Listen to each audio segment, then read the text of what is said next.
pour cela, nous allons prier et demander l'assistance du Saint-Esprit, demander à Dieu de nous parler. Nous sommes à ses pieds ce matin pour qu'il nous parle. Nous sommes ses serviteurs, nous voulons l'écouter et mettre en pratique.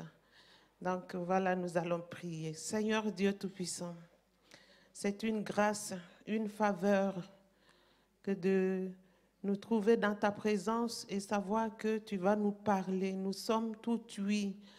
Nous sommes à tes pieds ce matin et nous voulons recevoir de toi tes instructions.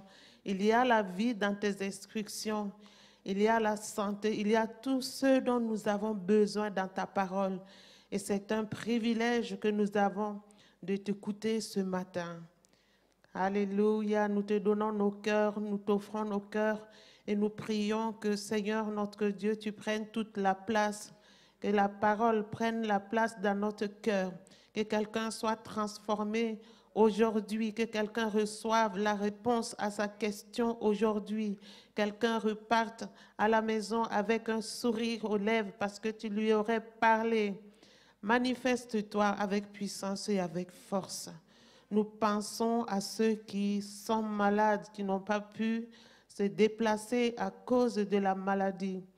Te demandons de les toucher là où ils sont. Tu es l'Éternel qui nous guérit de toutes nos maladies et de toutes nos infirmités. Nous te demandons au nom puissant de Jésus.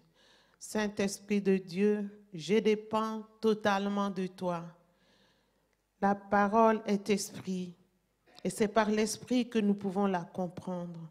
Saint-Esprit, manifeste-toi pour glorifier le nom de Jésus au milieu de nous. Au nom puissant de Jésus. Amen. Alléluia. Cette année, c'est l'année de l'unité. L'unité dont on parle et dont on a besoin vraiment dans tous les domaines de notre vie. Cette année, c'est vraiment l'année de l'unité pour El Shaddai. Et pendant les 2 dernières semaines, nous avons reçu des enseignements sur le Saint-Esprit. Alléluia. Nous avons vu le rôle du Saint-Esprit dans notre croissance spirituelle parce que on ne nous répétera pas assez que l'unité, ce n'est pas une affaire d'enfant. L'unité, c'est une question d'adulte. Si on n'est pas adulte, on ne peut pas vivre l'unité. Et le rôle du Saint-Esprit, c'est pour que nous puissions grandir et être à même de manifester l'unité. Donc, je vais reprendre, vous citer simplement les différents rôles du Saint-Esprit dans notre croissance. Ce que nous avons vu, nous en avons vu 12 rôles. Le Saint-Esprit est un enseignant. Le Saint-Esprit nous convainc de péché. Il met un cachet divin. Le Saint-Esprit communique la vie. Le Saint-Esprit vit, habite en nous. C'est le Saint-Esprit qui affranchit. Le Saint-Esprit est notre source de révélation, de sagesse et de puissance. Le Saint-Esprit nous guide, il nous équipe. Le Saint-Esprit intercède pour nous et il nous donne des instructions. Et pour finir, le Saint-Esprit nous sanctifie et nous fait porter du fruit. Alléluia, nous sommes vraiment un peuple béni. Nous sommes un peuple béni. Et nous allons voir un personnage biblique qui va nous servir d'illustration par rapport à tout ce que nous avons vu jusque-là. Parce qu'on nous a dit que nous sommes le temple du Saint-Esprit. Nous avons cité les 12 rôles qu'on a décortiqués pendant ces 40 jours dans la prière. Donc, nous allons lire Esther chapitre 6, verset 13. Esther 6, verset 13. Voilà, nous allons lire. Aman raconta à Zeresh, sa femme, et à tous ses amis, tout ce qui lui était arrivé, et les sages et Zeresh, sa femme, lui dirent, si Mardoché, devant lequel tu as commencé de tomber, est de la race des Juifs, tu ne pourras rien contre lui, mais tu tomberas devant lui. Alléluia. Ça, c'est un verset puissant. Vous pouvez vous asseoir. On va se limiter à là. C'est un seul verset, mais très, très, très riche. Donc, il est question de Mardoché. Nous allons voir ce personnage biblique, Mardoché. Mardoché était un homme dont la nationalité était méprisée. Si nous lisons bien, nous allons voir que là, il y a un mépris par rapport à sa nationalité. Et c'est bien expliqué dans Esther 5, 13. Il est écrit, mais tout cela n'est d'aucun prix pour moi aussi longtemps que je verrai Mardoché, le Juif, assis à la porte du roi. Donc, Mardoché est méprisé parce qu'il est juif. Donc, on va voir le contexte avant de continuer. Mardoché faisait partie des Juifs qui étaient en déportation dans un vaste royaume, un royaume de 127 promesses. Donc, province, ce n'était pas un petit pays, ce n'était pas un petit royaume, un grand royaume, 127 promesses, provinces. Et le roi s'appelait Assuérus. Et la cousine de Mardoché a été choisie comme reine pour remplacer Vashti, la reine qui a été déchue. Donc la reine en disgrâce, c'était Vashti, elle a été rejetée et la cousine d'Esther a été choisie comme reine pour la remplacer. Et lui, Mardoché, était portier à la cour royale, donc c'était un gardien qui s'occupait de l'entrée et de sortie de la cour royale. Et il y a un autre personnage qui s'appelle Aman. Aman était le favori du roi. C'est un personnage très riche qui avait beaucoup d'enfants et qui était élevé en dignité au-dessus de tous les grands du pays, de ce royaume. Donc c'était le premier ministre devant qui devait se prosterner selon l'ordre du roi. Donc, à son passage, tout le monde devait se prosterner devant lui, tellement qu'il était important.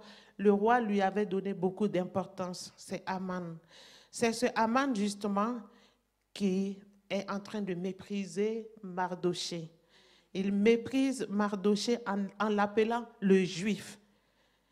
Aman avait du mépris pour Mardoché, mais il va se rendre compte que Mardoché n'est pas méprisable. Alléluia. Peut-être que quelqu'un parmi nous se sent méprisé aussi comme Aman.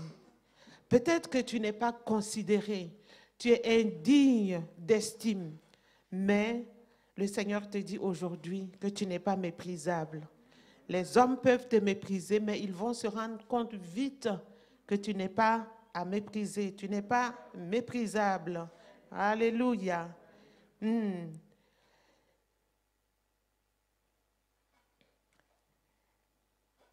Corinthiens 13, verset 6 nous dit, le Seigneur s'adresse à toi qui te sens méprisé et à qui il te dit que tu n'es pas méprisable. Le Seigneur s'adresse à toi ce matin et il dit à travers 1 Corinthiens 13, verset 6, que tu es le temple de Dieu. Ça, c'est une bonne nouvelle. Tu es le temple de Dieu, le lieu de rencontre entre lui et toi. Ton cœur est un lieu très saint où Dieu est présent. Alléluia. Donc, tu as de la valeur aux yeux de Dieu parce que Dieu habite en toi. Et les gens qui te méprisent vont se rendre compte rapidement qu'il y a quelque chose de particulier en toi et leur langage vont changer. Alléluia. Alléluia. Mardoché était en déportation, certes. Il était aussi juif, méprisé, mais d'une valeur inestimable. Il avait une grande valeur aux yeux de Dieu, car Dieu demeurait en lui. C'est ça qui faisait la différence entre lui et Aman. Dieu demeurait en lui. La présence de Dieu à l'intérieur d'un chrétien ne le laissera pas indifférent. Alléluia. Si Dieu est en toi, tu ne serais pas indifférent. Il y a quelque chose qui va se passer en toi. Parce que la présence de Dieu dans un chrétien produit des résultats. Et il y a des résultats qui sont visibles. Alléluia. À ces résultats, ta maturité peut être déterminée. Alléluia. L'objectif de Dieu pour chaque chrétien à El Shaddai et pour les personnes qui nous écoutent à travers les réseaux sociaux, l'objectif de Dieu pour chacun de nous, c'est que chaque chrétien doit produire des résultats. L'objectif que Dieu poursuit, c'est que les résultats que produit la présence de Dieu soient visibles en chacun de nous. Dieu veut qu'à partir d'aujourd'hui, les résultats que produisent la présence de Dieu, la présence du Saint-Esprit en toi soient visibles. Donc, pour vivre l'unité en 2021, Dieu veut que tu sois d'abord mature et que toute personne qui te méprise se rende compte qu'en réalité, tu n'es pas méprisable. Je l'ai déjà dit, les résultats que produit la présence de Dieu en toi suscitera du respect pour toi. Alléluia. Cette personne sera dans la confusion et se verra elle-même méprisable. Alléluia. Donc, en tant qu'enfants de Dieu, nous devons nous réjouir parce que le Seigneur s'adresse à nous ce matin. Il veut nous fortifier. Il veut que nous puissions nous estimer et ne pas tomber dans le panneau. Parce que les véritables enfants de Dieu sont intouchables. Ils sont inébranlables. Ils sont défendus par Dieu lui-même. Dieu se lève pour nous défendre avec énergie parce que nous sommes ses enfants. Et nous verrons aujourd'hui les résultats de la présence du Saint-Esprit dans la vie du chrétien. Donc, en un, le premier résultat de la présence du Saint-Esprit dans la vie du chrétien, c'est l'audace, le bannissement de la crainte. Donc, nous pouvons le lire dans le chapitre 3 d'Esther, du verset 1 à 4. Si vous voulez, on va projeter, mais je ne vais pas le lire. Vous pouvez lire en m'écoutant. Là, nous voyons que Mardochée n'a pas craint l'ordre du roi. Parce que le roi avait dit que tout le monde devait se prosterner devant Aman quand il passait. Mais Mardochée a refusé de se plier à cet ordre-là. Parce qu'il était hors de question pour lui de se prosterner devant Aman, l'Agagite. C'est un Agagite, un petit-fils du roi Agag, que le roi Saül n'a pas voulu tuer quand il a été conquérir. Dieu lui a donné des ordres clairs. Il faut tout détruire les Amalécites, mais il ne l'a pas fait. Il a gardé le roi, plus les animaux et autres. Mais le prophète Samuel s'est chargé de tuer Agag. Donc, Aman est descendant du roi Agag. Et nous allons voir que Aman est aussi Amalécite. Donc, s'il est descendant d'Agag, il est Amalécite. Et nous allons voir que les Amalécites ont commis une erreur très grave qui leur a été fatale. Parce que quand le peuple de Dieu est sorti du pays d'Égypte, nous voyons un petit passage dans Exode 17, verset 16, ce que les Amalécites ont fait. Les Amalécites, dans ce passage, Exode 17, verset 16, il est dit qu'il y a guerre de l'Éternel entre Amalek de génération à génération, car Amalek a levé la main contre Dieu.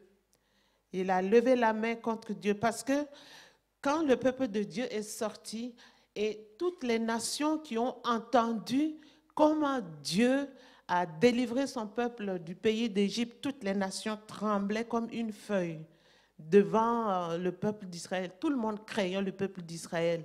Mais les Amalécites se sont levés d'une manière effrontée. Ils sont allés pour attaquer le peuple de Dieu qui venait fraîchement de sortir du pays d'Égypte. Et alors là, ça ne va pas, parce qu'ils se sont attaqués à Dieu lui-même, Dieu qui a sorti son peuple de l'esclavage de l'Égypte à bras étendus. Il a démontré sa puissance et toutes les nations tremblaient de peur devant lui. Mais les Amalécites se sont levés pour défier Dieu. Et ça n'a pas passé. Alléluia. Donc, Dieu a dit qu'il y aura guerre. Il y aura guerre continuelle. Et Dieu a décrété, il a fait une loi qui dit qu'il faut détruire les Amalécites, il faut détruire Amalek. Amalek ne peut pas survivre. Amalek doit être éradiqué de la surface de la terre à cause de leur maladresse. Et c'est de là, justement, Aman vient d'Amalek. Donc c'est pour ça que Mardoché ne va pas se prosterner devant lui. Parce qu'il y a guerre de l'Éternel. Aman est un ennemi de Dieu. Il y a la guerre de l'Éternel contre Aman. Et c'est ce monsieur qu'on a élevé en dignité. Et on demande à Mardoché de se prosterner devant lui. Il était hors de question qu'il le fasse. Parce que si on parcourt la Bible, les gens se prosternaient devant les rois. C'est tout à fait normal qu'on se prosterne et qu'on rende hommage, qu'on respecte les rois, tous ceux qui sont élevés en dignité. On peut se prosterner devant eux, mais pas devant une telle situation. C'est pour cela que Dieu veut que chacun de nous résiste, prenne la détermination de résister au mal. Le mal qui en nous est en train de combattre notre foi, est en train de voler, de détruire le dépôt qui est en nous. Dieu a mis un dépôt en chaque chrétien, mais l'ennemi vient pour le voler. L'ennemi vient pour détruire. L'ennemi vient pour tuer. Donc, il n'est pas question qu'on fasse la révérence devant l'ennemi de Dieu, parce qu'il y a guerre de Dieu contre Amalek.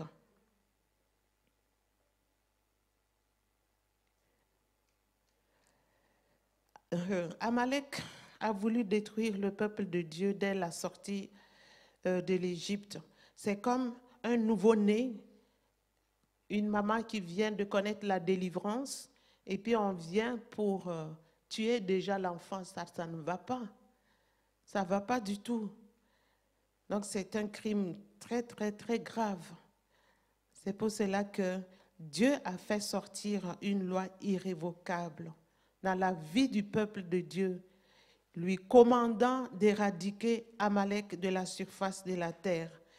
Donc nous voyons que Mardoché a tenu bon aussi au verset 3 et au verset 4, parce que les portiers, ses camarades, ses collègues qui étaient portiers comme lui devant la porte du roi, l'ont mis à l'épreuve. Ils sont allés rapporter les dires de Mardoché, parce que Mardoché a dit qu'il est juif et qu'il ne se prosternerait jamais devant Aman. Donc, ils l'ont pressé à plusieurs reprises pour qu'il puisse fléchir les genoux devant Aman, mais il a refusé. Donc, ils sont allés le calomnier devant Aman pour voir si il va résister quand même quand Aman sera là. Mais il a tenu quand même bon devant Aman l'Agagite. Il n'a pas fait la révérence devant les menaces de Aman l'Agagite. Donc ce matin, bien-aimés de Dieu, l'ennemi de vos âmes attend des moments favorables pour vous attaquer. Il attend des moments favorables pour vous attaquer. Et généralement, c'est quand on baisse la garde après une victoire. Quand on a combattu, on a obtenu la victoire, où on, on se sent vraiment quelqu'un, où on a fait un grand accomplissement quelque part, en ce moment, on baisse la garde. Et l'ennemi, lui, il s'en fout. Que tu aies la victoire ou pas, de toute façon, il est là pour attaquer et tout. Et si tu baisses la garde en ce moment, c'est une occasion pour lui de venir t'attaquer. Et donc, faisons attention parce que l'un des moments les plus vulnérables pour le chrétien se situe, comme je l'ai dit, après un accomplissement. Quand tu vois que tu as accompli quelque chose, puis tu es satisfait, tu dis « Waouh !» Il faut faire attention. Il faut être sur tes gardes parce que l'ennemi va venir encore. Il guette, comme il nous connaît bien, il se prépare déjà. Il dit, ce garçon a eu la victoire, cette femme a eu la victoire, ce mari a eu la victoire. Je vais aller maintenant parce que je sais qu'il va baisser la garde. Il va dire, oh, je suis fatigué, le combat était dur, donc je vais dormir un peu. Il guette des moments comme ça, donc faisons attention. Ne baissons jamais la garde. Ne disons jamais qu'on est fatigué et on laisse tomber parce que l'ennemi, lui, ne se fatigue pas. Il attend toutes les occasions. Soyons toujours vigilants. L'ennemi attaque sans sentiment. Et là, nous voyons qu'une guerre raciale est née entre Aman et Mardoché parce que Aman va faire la réplique. Mardoché a dit qu'il ne va pas se prosterner devant un Amalécite. Et la réplique vient. Comme Aman a éprouvé Mardoché et il a vu qu'il est resté ferme dans sa détermination, il est resté ferme dans sa résolution de ne pas se prosterner devant lui. Il a dit, bon, je vais te tuer. Il a dit ça dans son cœur. Il a pris une décision. Mais comme il a su aussi que c'était un juif, il a dit, ça c'est vraiment une porte ouverte pour moi. Je vais tuer et Mardoché et toute sa race, toute la race juive qui était en déportation sur la vaste étendue de l'Empire là. Tous les juifs, où qu'ils soient, vont mourir à cause de l'acte que Mardoché a commis. Alléluia. Et nous pouvons voir des versets pour étayer ce que je viens de dire, parce qu'il faut donner des preuves. Au chapitre 3, verset 6, je vais lire, c'est ce que Aman a fait. Aman dédaigna de porter la main sur Mardoché seul, car on lui avait dit de quel peuple était Mardoché et il voulut détruire le peuple de Mardoché, tous les Juifs qui se trouvaient dans tout le royaume d'Assuérus. Au verset 10, le roi ôta son anneau de la main et le remit à Aman, fils d'Amédatha l'Agagite, ennemi des ennemis. Donc vous voyez, ennemi des Juifs. Donc il est ennemi des Juifs. Et au verset 13, pour terminer, les lettres furent envoyées par les courriers dans toutes les provinces du roi pour qu'on détruise, qu'on tue et qu'on fasse périr tous les Juifs, jeunes, vieux, petits-enfants et femmes, en un seul jour, le 13e du 12e mois, qui est le mois d'Adar, et pour que leurs biens soient livrés au pillage. Mais Mardoché ne perçoit pas les choses de la même façon. Il perçoit les choses différemment. Il sait qu'il a affaire à une personne qui a dans ses gènes de profiter de toute occasion pour attaquer les Juifs sans aucune raison, la haine étant enracinée à lui. Mais Mardoché, qui n'avait pas de moyen de se débarrasser de lui, va faire autrement. Il ne va pas tomber dans le piège de Aman. Il va voir les choses autrement. Et ça fera mon deuxième point. Le deuxième point, le deuxième résultat de la présence du Saint-Esprit dans la vie du chrétien, c'est la position de sa vision. Esther 4, verset 8 et verset 13. Vous savez, quand on est rempli du Saint-Esprit, un changement de vision s'opère. On ne voit plus les choses de la même façon. La vision n'est plus charnelle, mais elle devient spirituelle. C'est ce que Dieu veut que nous puissions avoir comme comportement, voir les choses d'une manière spirituelle.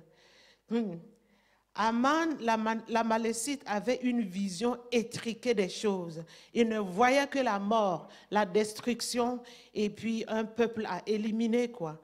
Et en lui était une petitesse. Il ne savait pas qu'en lui, on pouvait discerner. Mardochée pouvait discerner, le voir qu'il y a la petitesse en lui, la lâcheté en lui, un état de ce qui est moralement bas en lui, un manque de grandeur et de noblesse en lui. D'ailleurs, c'est ce que signifie Amalek.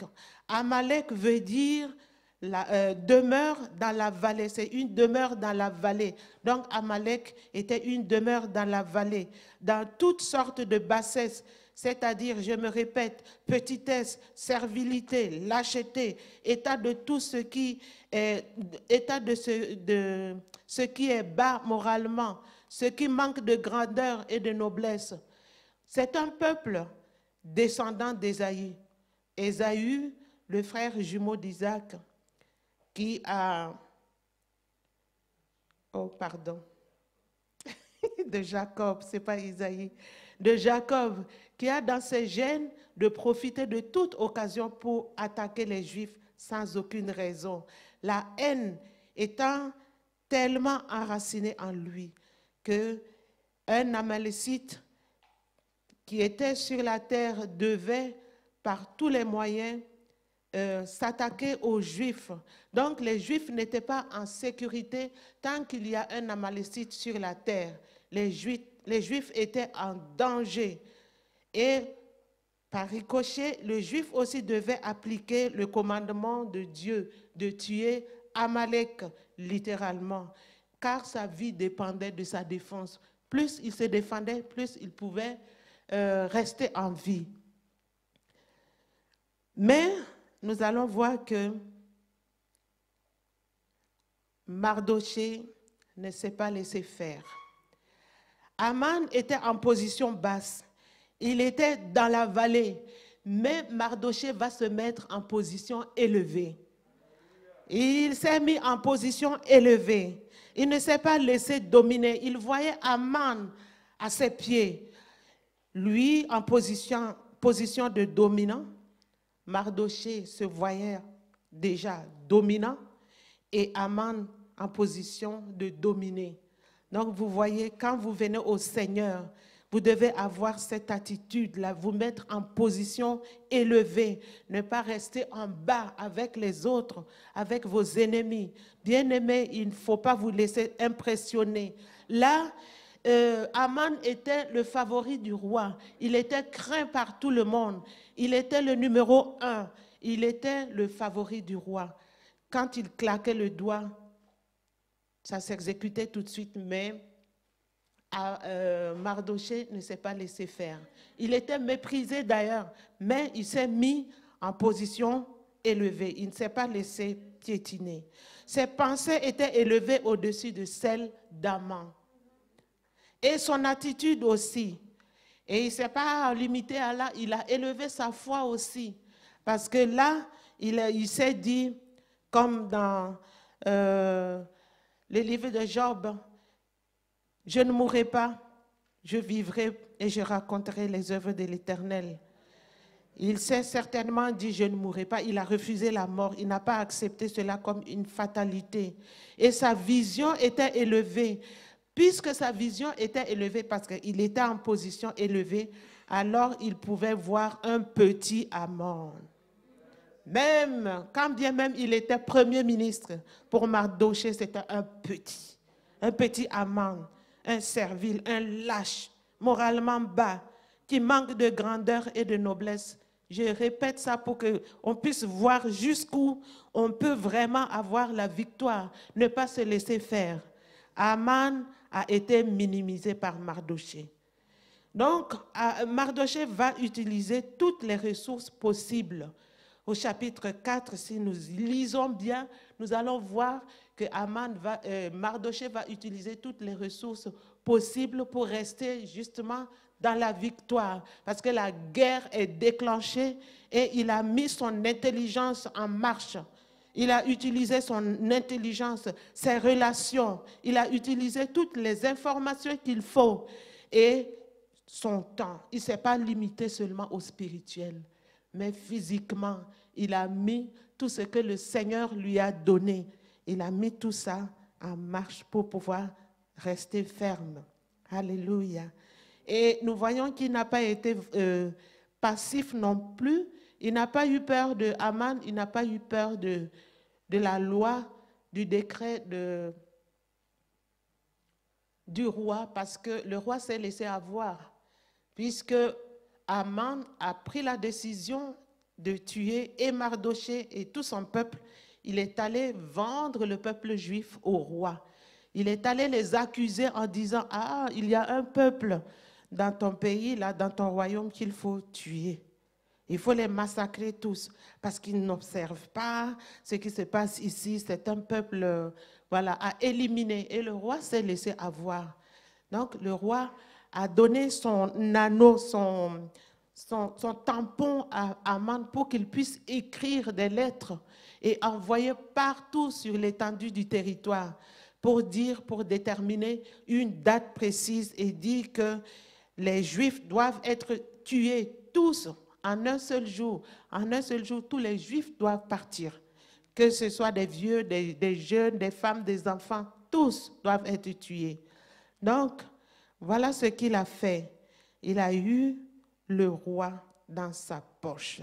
Et le roi ne savait pas ce qui se passait effectivement. Mais avec tout ce décret, Mardochée n'a pas été passif, il n'a pas eu peur, il ne s'est pas laissé, il n'est pas tombé dans la dépression, il n'a pas déprimé, il s'est levé. Il s'est levé. Bon, au chapitre 4, on peut lire là qu'il a poussé des cris amers, il est allé sur la place publique, il a mis les bras sur sa tête, il a commencé à crier, à pousser des cris amers. Il a porté le sac et il s'est mis la poussière. Il est allé devant la porte du roi en train de pleurer et Esther a eu peur et tout. Ça, ce n'était pas la dépression, ça, ce n'était pas parce qu'il était désespéré. Je pense, moi, que ça devait être la culpabilité. Parce que c'est lui qui a dit qu'il ne va pas se prosterner devant Haman. Et maintenant, Haman prend la décision de tuer tout le peuple. Donc, vous voyez le poids sur la tête de Mardochée. Moi, je pense qu'il pleurait pour ça. Il criait à cause de ça, mais pas parce qu'il n'avait pas d'issue, non. Il est monté sur ces lieux élevés. Alléluia. Il n'est pas resté oisif comme ça. Il n'est pas resté là à se plaindre. Mais il s'est levé. C'est la même chose pour chacun de nous. Dieu veut que nous puissions nous lever. Quand l'ennemi vient pour nous attaquer, même si visiblement, il n'y a pas d'issue, on ne peut pas avoir de secours nulle part. Il faut se lever pour le combattre. Il ne faut pas avoir peur. Il faut avoir la même attitude que Mardochée. Il s'est levé. Il est monté sur ces lieux élevés comme nous le faisons depuis le début de l'année. Nous sommes montés sur la montagne. Nous avons reçu les enseignements sur les différentes montagnes et nous sommes à la montagne chaque matin, chaque midi. Nous sommes dans la présence de Dieu. Et là, je peux voir comme Mardochée qui est monté sur la montagne de l'Hermon. Là, il est monté et il s'est ressourcé. Il s'est fortifié. Comme David aussi s'est fortifié dans le Seigneur. Dans 1 Samuel 30, verset 6, il est écrit qu'il s'est fortifié dans le Seigneur et il a repris courage en s'appuyant sur l'Éternel parce que justement les Amalécites aussi étaient passés quand eux, ils étaient partis en campagne contre les Philistins, les Amalécites sont venus. Ils ont ramassé et leurs femmes, et leurs butins, et leurs enfants. Ils sont partis avec. Et David, quand il est revenu avec ses soldats, c'était la désolation. Et tout le monde pleurait. Ils ont tellement pleuré qu'ils n'avaient plus de force pour pleurer. Et David, il voulait le tuer, il voulait le lapider. Mais la Bible nous dit que David s'est fortifié dans le Seigneur. Alléluia. Il s'est levé et il a poursuivi les Amalécites. Il a tout récupéré. Bien-aimés, que le Seigneur nous aide à nous fortifier quand nous voyons le danger, quand nous sommes attaqués par surprise comme ça. Et Mardoché, ce qui est encore important à relever, c'est que Mardoché ne voyait pas la mort, mais lui, il voyait la vie. Et ce qu'il voyait dans la vallée, là, l'a mis en position de force. Donc, bien-aimés, tous ceux qui nous combattent, ceux qui s'attaquent à nous, s'attaquent personnellement à Dieu. Donc, Dieu t'invite aujourd'hui à ne pas descendre dans la vallée au même niveau que les Amalécites qui sont prêts à tout moment à combattre la foi et à détruire le dépôt que Dieu a mis en toi. Il peut s'agir de ta chair qui se lève contre toi à tout moment. Ça peut être ton Amalécite aussi, ta chair. Ça peut être aussi les ruses du diable qui se lèvent avec ses démons pour te détruire. Mais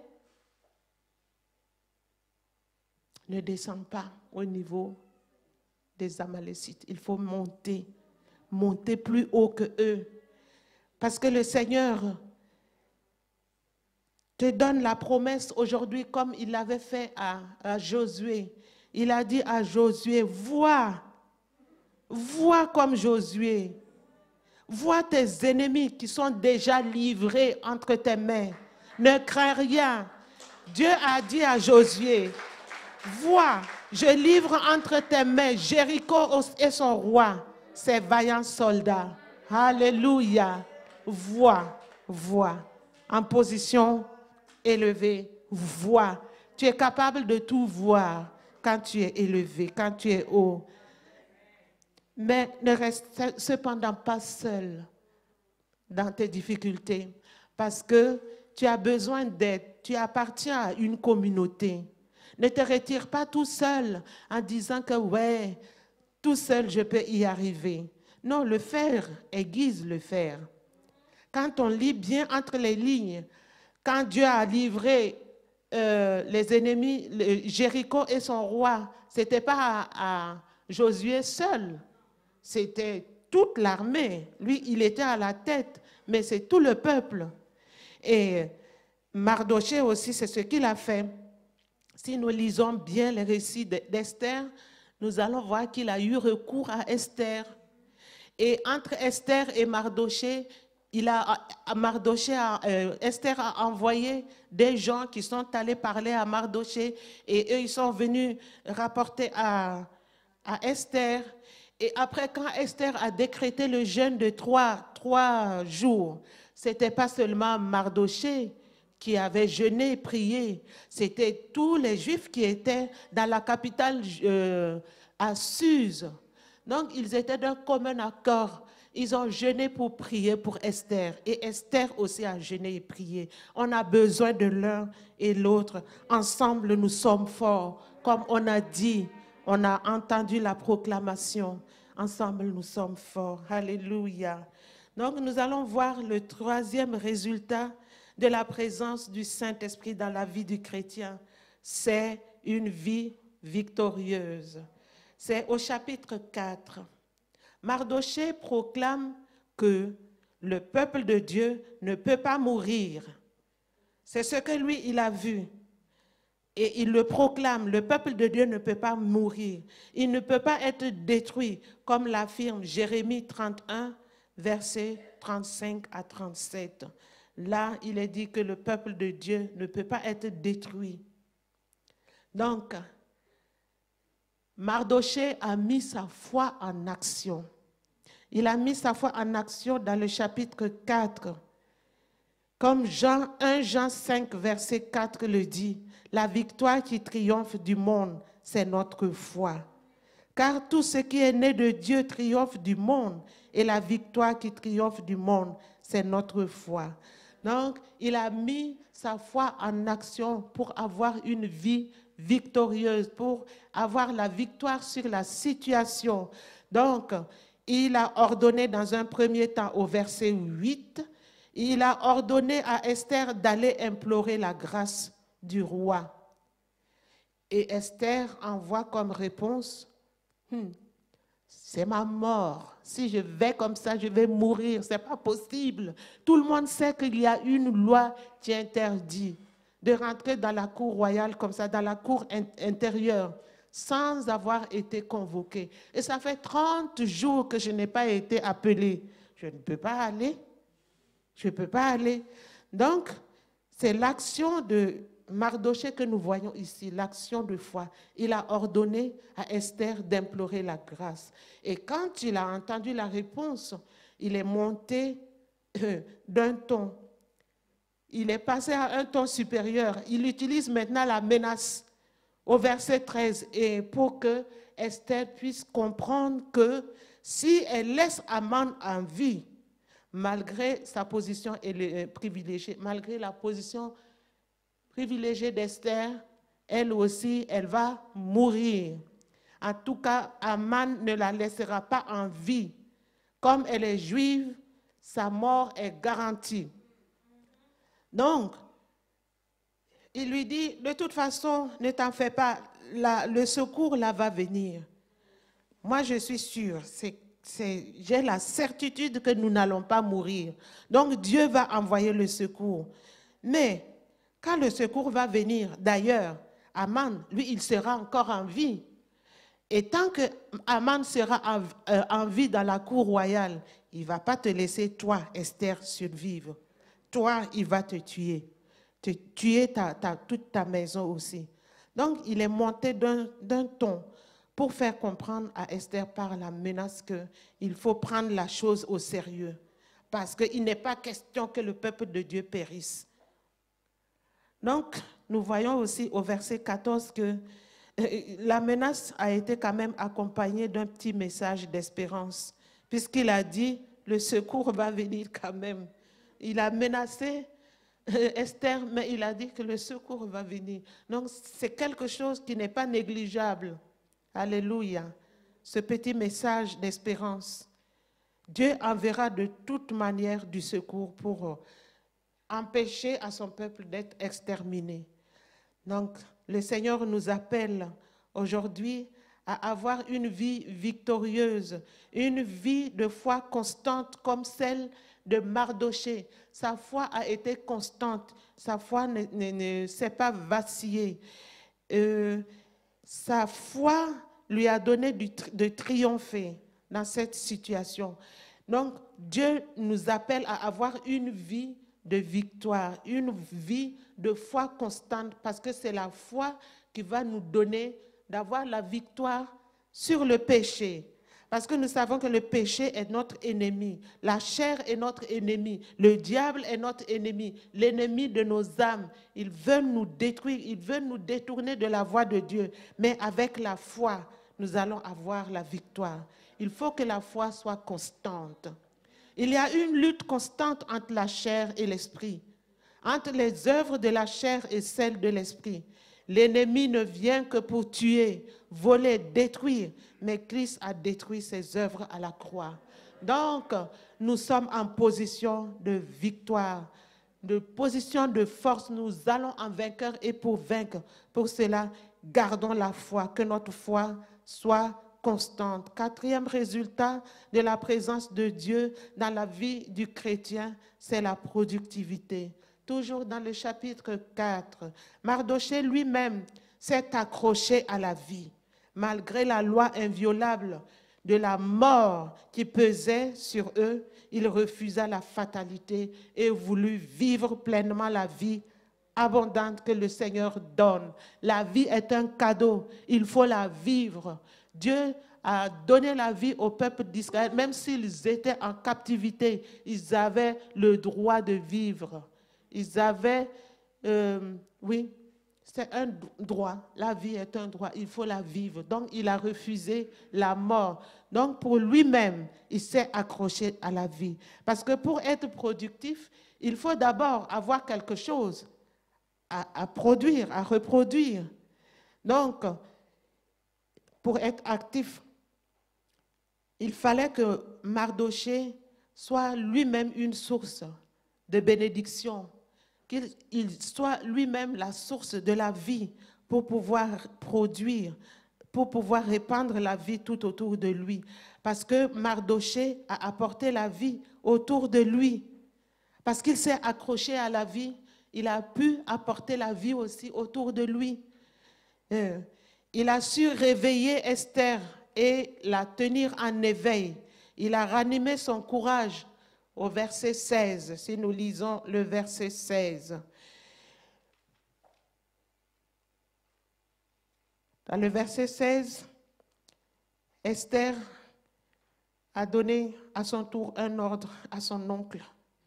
Elle lui dit, va, rassemble tous les Juifs qui se trouvent à Suse et jeûnez pour moi, sans manger ni boire pendant 3 jours, ni la nuit ni le jour. Moi aussi je jeûnerai, de même avec mes servantes, puis j'entrerai chez le roi, malgré la loi, et si je dois périr, je périrai. Ça, c'est la vie. On pouvait dire que, avec toutes les réponses que Esther donnait, elle était comme morte. Elle n'était pas active, elle ne pouvait pas réagir. Mais là, avec les menaces et tout, ce que la voix de son oncle Mardochée a produit la vie en elle. Elle s'est réveillée et elle est restée éveillée. Parce que les grâces que nous recevons, c'est pour les distribuer autour de nous. Et tous les dons que nous recevons, c'est pour le perfectionnement des saints. Nous devons les mettre au service des autres. Et Mardochée l'a compris. Il a distribué la vie à Esther. Il a su la tirer vers le haut. Donc, il a ravivé aussi sa foi.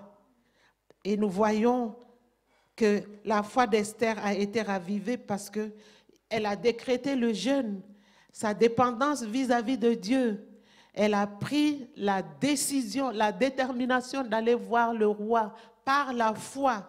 Donc, sa foi a été activée, une foi en action, alléluia, a été déclenchée. Mardochée a produit la vie en Esther. Elle s'est réveillée et a décrété le jeûne de 3 jours, puis a bravé la loi. Elle s'est mise en mouvement et n'a pas craint la mort pour son peuple. Elle a dit, si je dois mourir, je vais mourir. J'irai dans la cour du roi sans être convoquée. Donc, nous voyons aussi qu'il y a eu une activation des dons les meilleurs en Esther. Face à la situation, il y a des dons qui ont été éveillés en elle. Et nous avons reçu des enseignements par rapport aux dons de l'esprit, d'aspirer aux dons les meilleurs. Pour des situations bien précises, il y a des dons bien précis.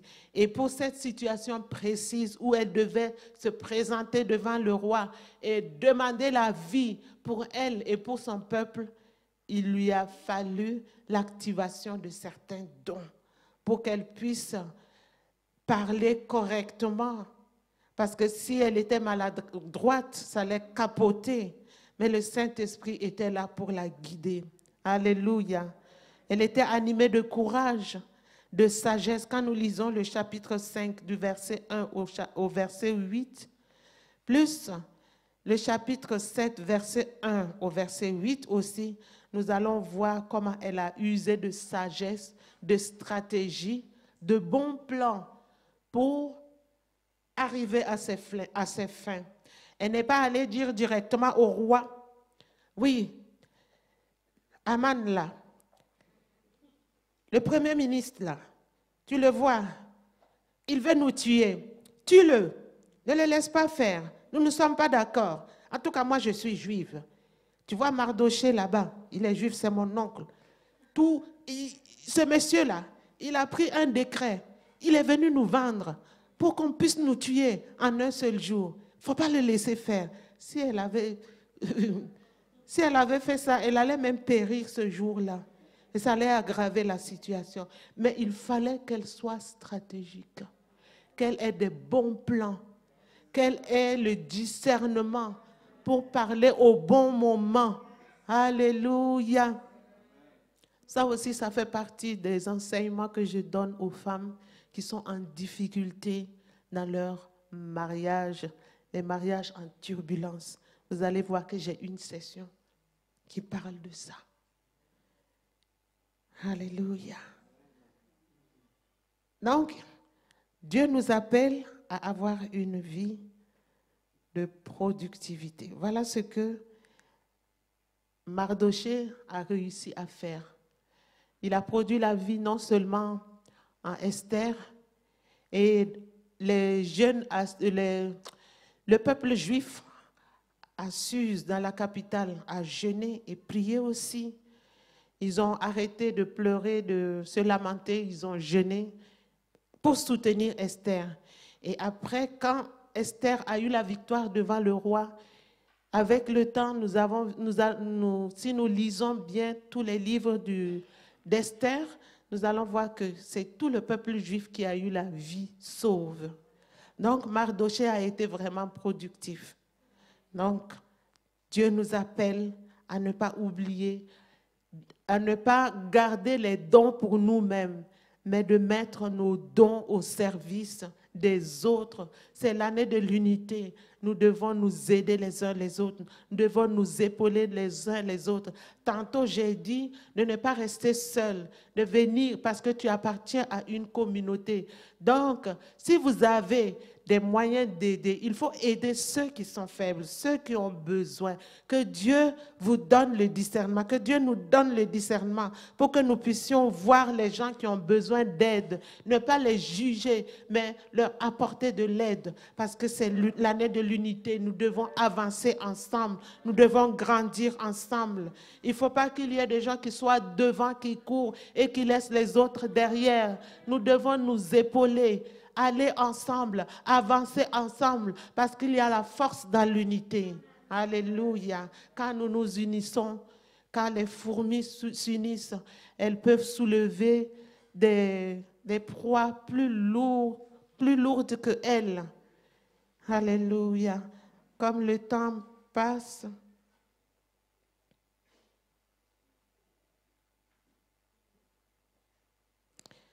nous allons passer au cinquième résultat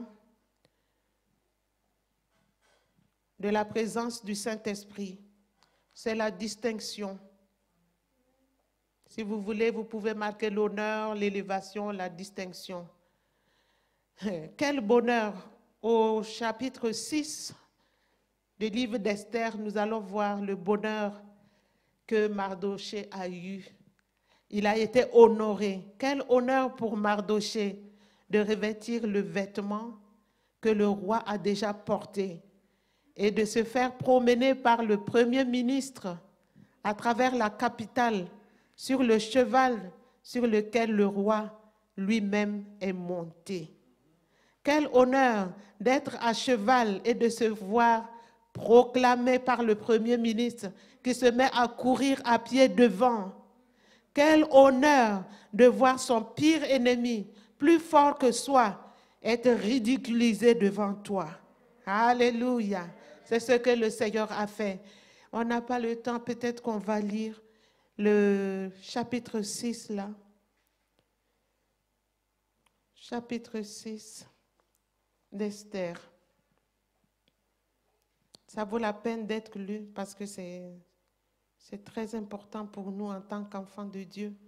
Dieu veut raviver la foi de quelqu'un.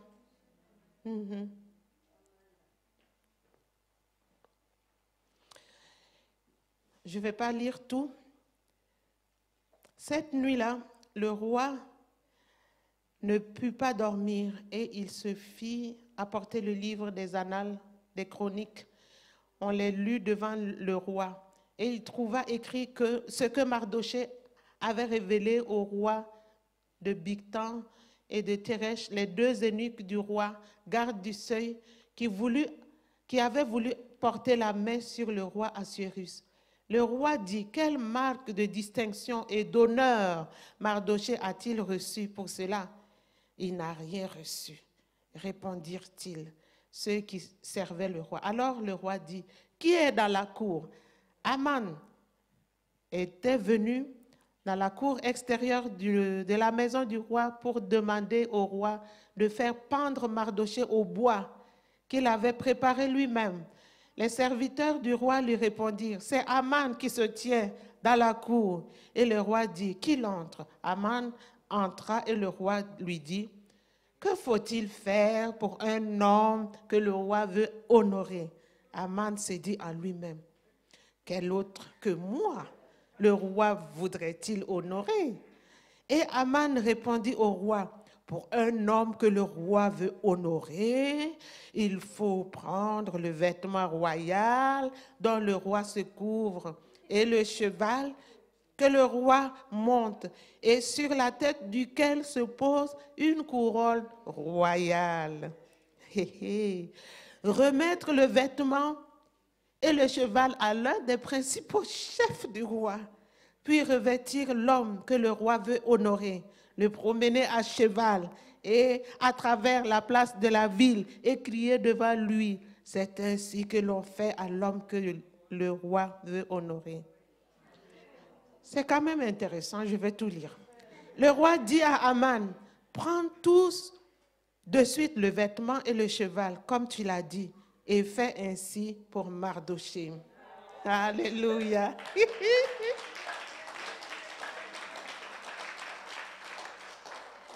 Et le roi enfonce le clou encore, il dit, le juif. Le juif.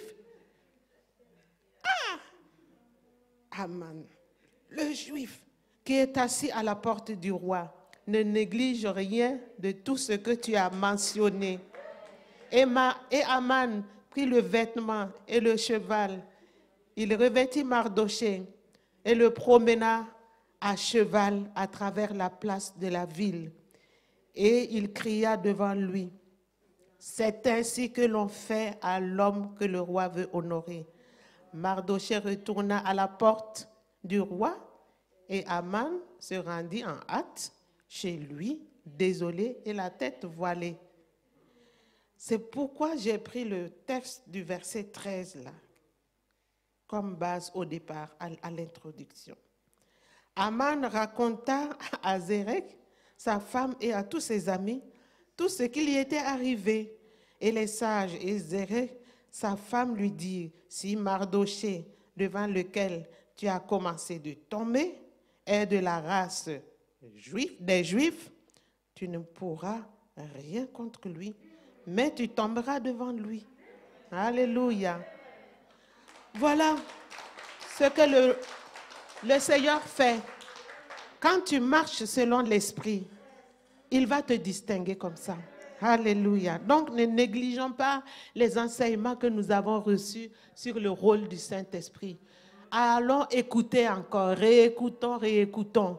Si tu veux vivre l'expérience de Mardochée, écoute encore et mets en pratique. Alléluia. Donc, Mardochée a eu tous ces honneurs-là. Il faut savoir aussi que tout ce que nous faisons pour Dieu est consigné dans un livre de souvenirs. C'est écrit. Et la récompense vient de Dieu.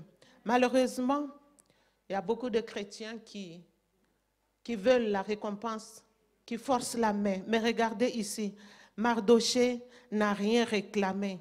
Quand le roi l'avait oublié, il avait protégé la vie du roi. Le roi n'était pas mort parce qu'il a entendu qu'il y avait un coup d'État qui se préparait. Il a prévenu le roi et après vérification, il s'est avéré que c'était vrai. Donc, les auteurs ont été tués Ils ont été pendus et le roi est resté en vie. Et après, l'être morte, rien ne s'est passé. Mardochée ne s'est pas agité, puisqu'il était un homme rempli de Dieu. Il était une demeure de Dieu. Il ne s'est pas agité, il est resté calme. Donc, attends-toi uniquement à Dieu, toi qui m'écoutes. Même si tu crois que Dieu t'a oublié, sois tranquille. Dieu n'intervient pas. Trop tôt, il ne viendra pas. Trop tard non plus. Il vient au moment convenable. Donc, il va t'élever au moment convenable. Parce que beaucoup de chrétiens parlent aussi. Ils racontent. Ils parlent beaucoup. Ils racontent tout ce qu'ils réalisent ou tout ce qu'ils ont réalisé en quête de reconnaissance. Ils veulent être reconnus. C'est moi qui ai fait ça. Si tu vois, si ça marche ici, c'est parce que j'ai fait. Tu vois, ça, c'est à cause de moi, c'est à cause de moi. Toute personne qui vient dans l'église doit savoir. Les nouveaux qui viennent d'arriver doivent savoir ce que tu as fait pour le Seigneur. Ah, les autres ne font rien, c'est moi qui fais ça. Non, Mardochée n'a pas fait ça. Alléluia. C'est une preuve d'immaturité, simplement. Et d'ailleurs, ces personnes reçoivent leur récompense sur la terre, alors que notre récompense est là-haut. Elle nous attend. Si tu la fais descendre, tu la prends déjà sur la terre. Il n'y en a plus au ciel. Tu vas aller te retrouver avec quoi? Matthieu 6, 1 à 4 dit, « Gardez-vous de pratiquer votre justice devant les hommes pour être vus. Autrement, vous n'aurez point de récompense auprès de votre Père qui est dans les cieux. » Donc, lorsque tu fais l'aumône, ne sonne pas la trompette devant toi, comme font les hypocrites dans les synagogues et dans les rues, afin d'être glorifiés par les hommes. Je vous l'ai dit en vérité, ils ont leur récompense. Mais quand tu fais l'aumône, que ta main gauche ne sache pas ce que fait ta droite, afin que ton aumône se fasse en secret. Et ton Père qui voit dans le secret te le rendra. Gloire à notre Dieu. Je vais terminer avec cette illustration. Il y a un 6e point, mais je n'ai plus le temps. Vous savez, on nous a raconté une histoire, une femme qui nettoyait l'église. Elle s'occupait de la propreté de son église. Et les gens ne savaient pas. Elle venait quand les gens ne sont pas là.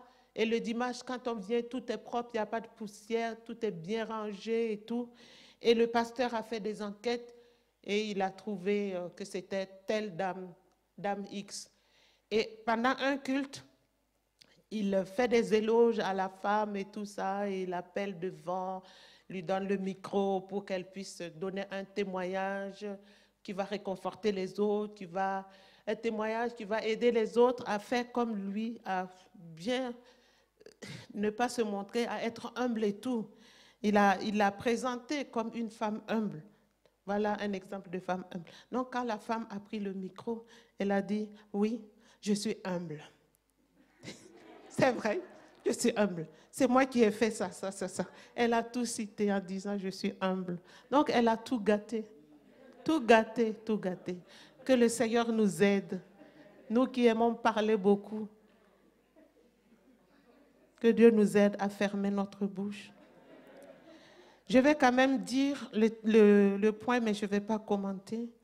Le 6e résultat de la présence du Saint-Esprit dans la vie d'un chrétien, c'est le témoignage.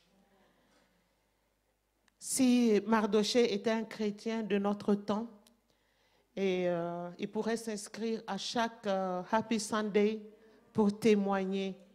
Dieu a fait beaucoup pour lui. Dieu l'a protégé. Vous savez, Aman, quand il a fait signer le décret, l'exécution, il fallait attendre 1 an avant de pouvoir exécuter le peuple. Donc, Mardochée et Esther ont eu le temps de rectifier quand le roi a dit, bon voilà, vous pouvez écrire et annuler. On ne peut pas annuler, mais vous pouvez écrire aussi une loi à côté pour dire aux Juifs de se défendre. Donc, ils ont eu le temps de se préparer et de se défendre le jour J. Si la date butoir, c'était dans un mois comme ça allait foirer. Donc, Mardochée allait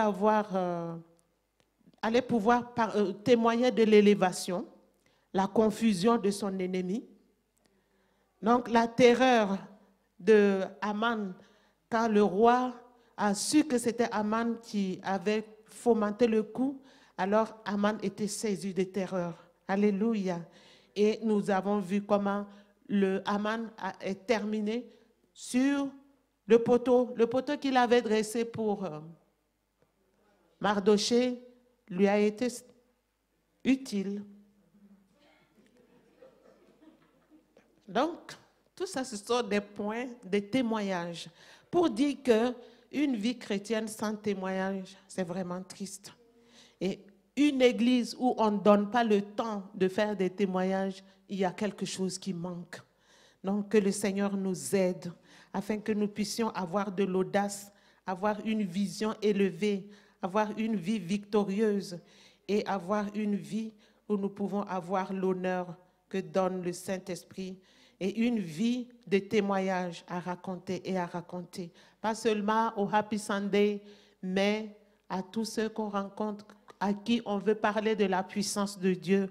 On a des expériences personnelles qui peuvent être utilisées. Que Dieu bénisse la méditation de sa parole et que cette parole produise son fruit dans nos cœurs. Que l'effet pour lequel elle est sortie, cette parole est sortie, soit effectué dans nos vies.